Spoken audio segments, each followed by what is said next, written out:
Sejam muito bem-vindos ao Comissão Executiva. Itália é uma das grandes economias europeias, mas, tal como Portugal, tem vivido anos de estagnação económica e elevado endividamento. No programa de hoje debatemos os desafios que Itália enfrenta numa zona euro turbulenta e analisamos também as relações económicas entre Itália e Portugal. São nossos convidados Renato Variali, embaixador de Itália em Lisboa, e o bastonário da Ordem dos Economistas, Rui Leão Martinho. Sejam muito bem-vindos. Senhor Embaixador, obrigado. Começando pelas relações económicas entre Portugal e Itália, o investimento italiano em Portugal nos últimos anos diminuiu. Porquê? Porque os italianos, assim como os portugueses, acharam oportuno, nesta fase delicada, crítica, até diria, dirigir as próprias atenções para os mercados emergentes, onde havia dinheiro mais disponível, pronto, e mercados mais amplos. Isto é inevitável numa fase assim. Mas o programa de privatizações português não foi suficientemente atrativo para as empresas italianas? Temos que levar em conta que muito antes disso tivemos um investimento da Eni aqui em Portugal. Depois, por razões estratégicas de ambas partes, o conúbio interrompeu-se e, apesar de não ter totalmente acabado a colaboração, então isto quer dizer que a Itália, historicamente, tem tido uma presença importante em Portugal. Nesta fase, depois da saída da Eni, continua a presença de grandes empresas como a Enel, através da Endesa Espanha, que é proprietária da Endesa Portugal, e também diretamente a presença da Enel Green Power. Isto quer dizer que há algumas grandes empresas italianas ainda presentes em Portugal. Sobretudo no setor energético, não é? Sobretudo no setor energético. Quanto aos investimentos de menor tamanho, estamos numa fase de cansaço, não sei se se pode dizer assim. Poucos milhões de euros para ambos lados, mas há uma estagnação devido à razão que eu acabo de indicar. Mas isto não quer dizer que haja um muro para os investimentos mútuos entre ambos os países. E o que é que se pode esperar nos próximos tempos, nos próximos anos? Eu tenho a impressão de que se Portugal decidir retomar grandes obras, situação que agora percebo não é possível devido a vínculos do orçamento, mas isto acontecer num futuro relativamente próximo, digamos, no próximo 5, 10 anos, no médio prazo, médio e longo prazo, eu diria que isto pode despertar o interesse das grandes empresas italianas como Finmeccanica, Impregilo, empresas que já estiveram presentes neste mercado. Rui Leão Martinho, o que é que se pode esperar, de facto, do investimento italiano em Portugal? Temos áreas, setores que possam ser mais ou menos atrativos? Vamos lá ver, eu acho que a Itália, em geral, é um país que conhece também bem as oportunidades portuguesas. Nós temos similitude da língua, porque é a mesma raiz de língua, como sabe. Conhecemos, e até em termos, se quiser, mais turísticos, é um país que nós gostamos muito sempre que é possível visitar, passar férias, ir fazer, portanto, alguns dias em Itália, seja no norte, seja no sul. Agora, a questão, em termos de negócios, em termos económicos, eu penso que a explicação do Sr. Embaixador é verdadeira, é real. Todos estes países, não só Portugal e Espanha, mas a Itália também, em parte, mais aliviado, tiveram problemas recentes de questões de endividamento, questões de não crescimento, questões de estagnação. Portanto, viraram-se um pouco, primeiro para eles e depois para aqueles destinos onde podiam mais facilmente fazer investimentos e ter retorno, um retorno rápido. São os tais países emergentes. É a tal atração, como se sabe, pelos países que hoje estão em crescimento. A Índia, a China e mesmo outros países, quer do Próximo Oriente, quer do Médio Oriente. E, portanto, é natural, passada esta fase, e se a Europa conseguir encontrar um quadro estável de crescimento e de desenvolvimento, que países que conhecem bem Portugal, que não tenham nenhum choque cultural ou de outra ordem, quando entram em Portugal como investidores, possam olhar de novo para Portugal. E Portugal tem oportunidades. Falámos aqui da energia, mas Portugal tem variadíssimo tipo de setores que podem interessar investidores estrangeiros para investimentos produtivos cá, quer sozinhos, quer em aliança com portugueses. Temos, neste momento, eu acho que muitíssima capacidade de vir a atrair nos próximos anos, se tudo continuar a correr, digamos, de uma forma positiva e favorável, como tem sido, no setor agroindustrial. Também podemos começar a desenvolver mais o próprio setor da fileira florestal. Depois, na parte industrial, está tudo em aberto. Falámos de energia, mas todos os setores em Portugal poderão ainda catapultar-se para um valor mais importante se tiverem investimentos. E depois, apesar de tudo, alguns serviços. Porque, como eu penso que o Sr. Embaixador referiu, tem pequenos investimentos em Portugal de Itália. Na restauração, nesse tipo de serviços. No retalho. Pronto. E tem sempre uma presença muito importante em Portugal de Itália. E que é isso que marca muito a Itália há dezenas de anos, que é a questão do design. É a questão da marca Itália. É importante. Portanto, vamos lá ver se nos próximos anos Portugal, que anda neste afã de tentar conquistar investimento direto, produtivo, do exterior, se consegue também catapultar em Portugal interesses para que os italianos possam vir, porque os italianos, nos anos 60 e 70 do século XX, eram a sexta potência industrial do mundo. E, portanto, embora houvesse deslocalização, como é natural, ao longo dos anos de empresas, continuam a ter muita marca italiana no setor secundário, no setor das empresas, nas indústrias transformadoras, que eram possíveis de ter interesse em Portugal. Tudo depende do quadro de estabilidade. E realmente a Europa não tem sido estável, tem tido muitas dúvidas e, portanto, é preciso estabilizar quadros políticos, quadros económicos, quadros laborais, quadros fiscais, para que os investidores possam olhar para outros países dentro da Europa e até dentro daquele plano que se tinha falado da reindustrialização da Europa, onde a Itália foi um dos motores de falar desta reindustrialização de países europeus, entre os quais estava Portugal. Sr. Embaixador, o Dr. Rui Leão Martinho falou do setor agroalimentar. Foi inaugurada recentemente a Expo Milão, que incide muito sobre esse setor. Estranha a ausência de Portugal nessa iniciativa, sendo que é um setor muito importante também para Portugal. Naturalmente, a Itália sentiu muito a falta de Portugal na exposição, mas é compreensível que no momento em que é preciso respeitar limites de orçamento bem definidos, uma tal escolha tenha sido feita pelo governo português. Então, o governo português tem toda a compreensão da nossa parte. Também a Itália avaliou a possibilidade de não participar em outros eventos internacionais de porte similar. Bom, quanto a isso, mas isso não quer dizer que a falta de um pavilhão português impeça a presença de empresários e políticos portugueses e representantes institucionais portugueses na feira de Milão. Os empresários podem ter facilmente encontros B2B e os políticos, os representantes institucionais, estão regularmente convidados pelos nossos a visitar a feira de uma maneira oficial e também extraoficial. Eu acredito que de nenhuma forma se possa pensar que a ausência de um pavilhão português, qual que seja a opinião das pessoas sobre isto, possa determinar uma alteração nos contatos bilaterais entre Itália e Portugal. Mas, evidentemente, estou aqui para convidar os empresários portugueses a visitarem a feira de Milão. Falámos aqui do investimento italiano em Portugal, mas também há investimento português em Itália e, em sua opinião, há oportunidades para os empresários portugueses em Itália? Eu não posso dizer que a Itália seja um destino primário dos investimentos portugueses neste momento, pelas razões que já temos indicado.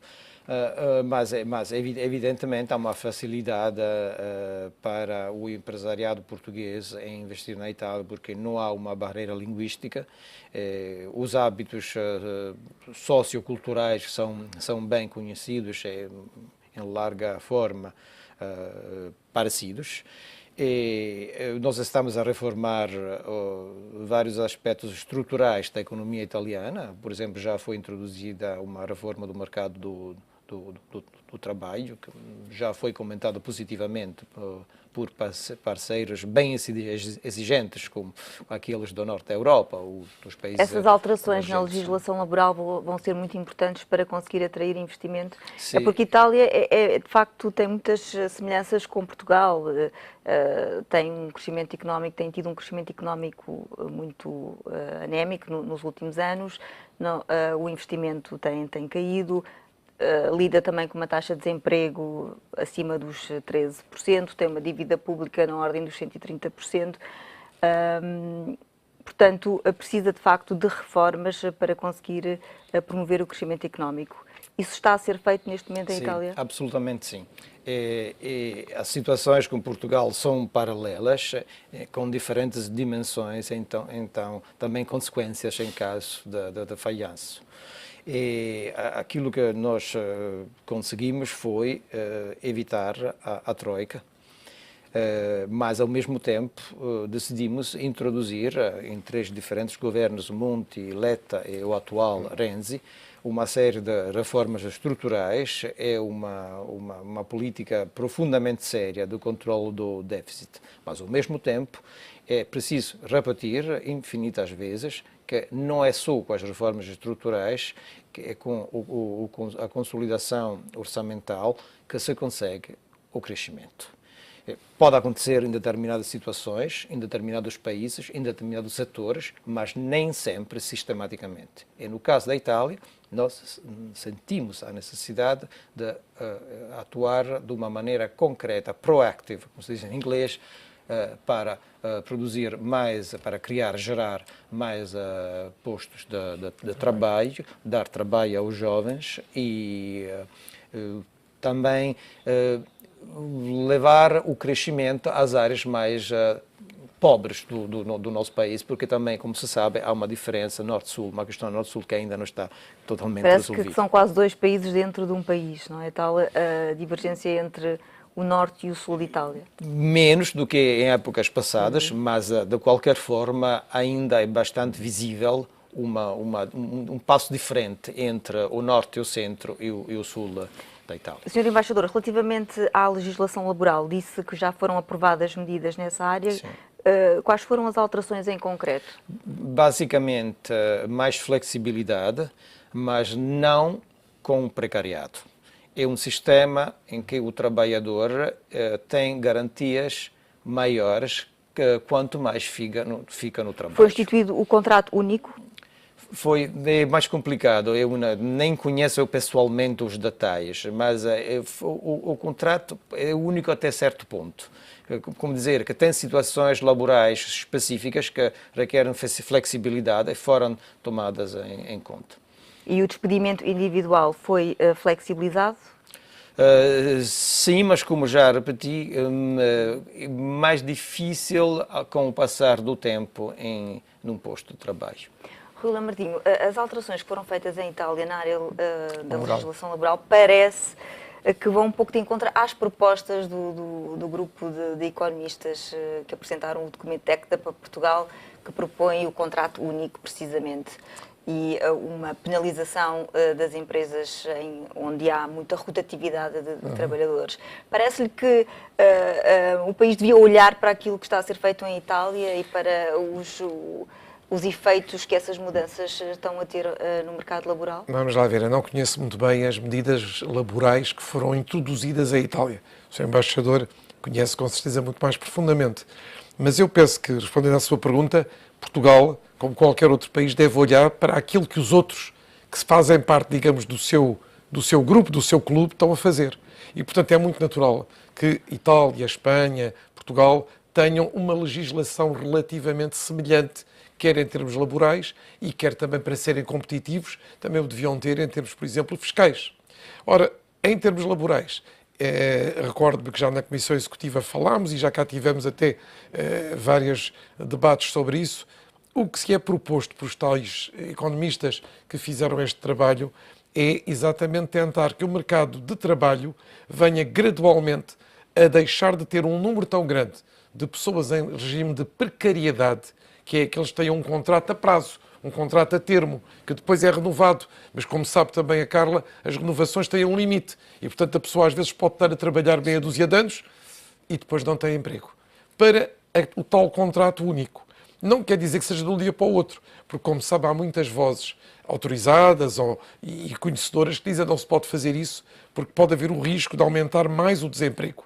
Mas pode-se gradualmente vir a deixar este instrumento para situações muito especiais, que foi assim que ele foi criado nos anos 80, e não numa prática quase parece que é o único contrato, é o precário. Não, o único contrato deve ser o outro, como eu tenho dito várias vezes, com um período de estágio.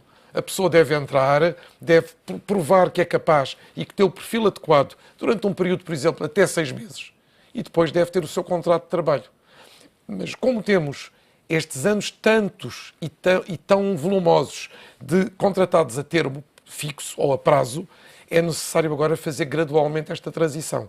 Eu penso que qualquer que seja a tendência governamental que nós tivermos a partir de outubro, vamos ter sempre este caminho, porque já está provado que nós precisamos exatamente de introduzir mais gente nova, mais capacidade, digamos, atualizada nas empresas, o que por vezes não tem sido feito, porque quem é que tem os contratos definitivos? São pessoas, digamos, mais da minha geração etária, e não as pessoas mais novas que acabam por estar muito precárias e por vezes acabam também por não ser aproveitadas na sua totalidade, até porque qual é o primeiro problema deles? É de ter o posto de trabalho.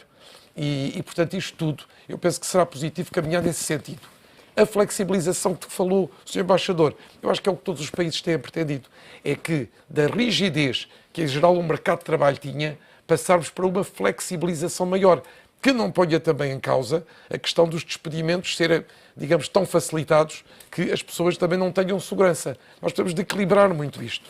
E, portanto, os especialistas destas áreas laborais e de trabalho têm que encontrar uma fórmula entre os tais contratos de trabalho, a tal flexibilização e a tal estabilidade e segurança de que precisam trabalhadores e empregadores, é evidente. Olhando para a Itália, parece-lhe que a Itália está a fazer o seu trabalho de casa, está a conseguir fazer as reformas que são necessárias? Eu acho que a Itália, que nós conhecemos, com períodos mais turbulentos, tem nos últimos anos, quer com Mário Monti, quer agora com o primeiro-ministro Renzi, tido uma estabilidade muito maior e está a fazer as suas reformas.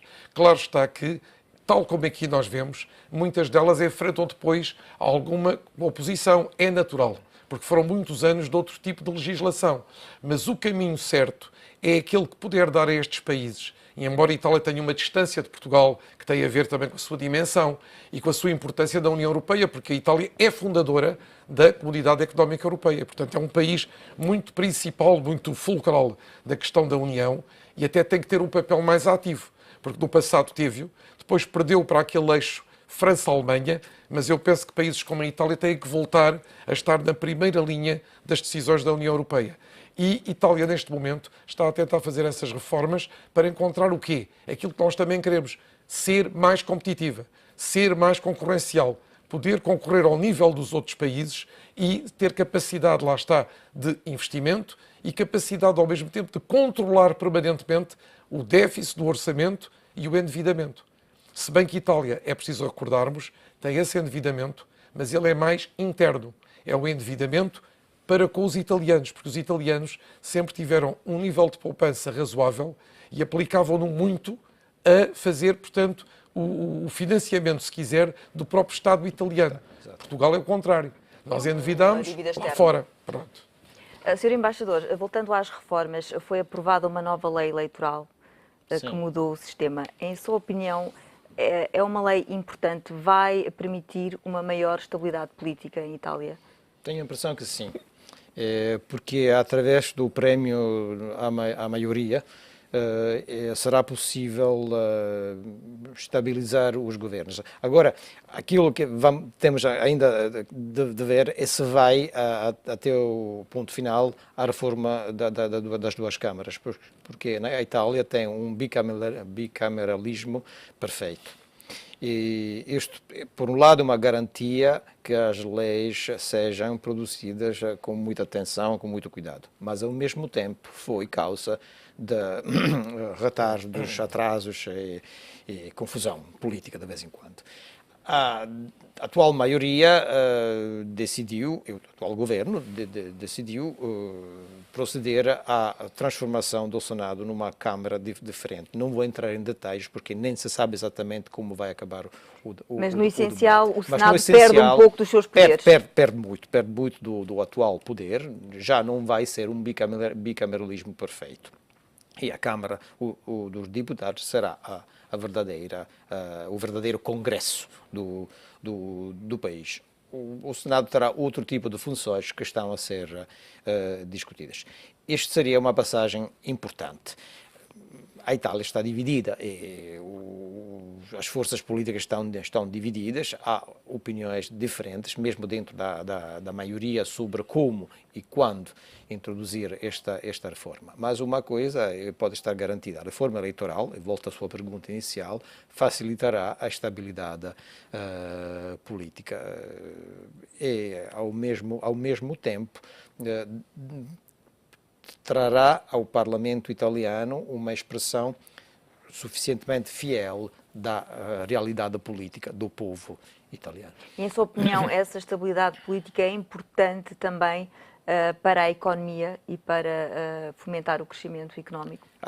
Sem dúvida, porque agora que temos laços de tipo também jurídico com a Europa, é evidente que a instabilidade não combina com a necessidade de programação de uma política económica compatível a nível europeu. Fazemos agora um curto intervalo nesta comissão executiva que volta já a seguir. Até já.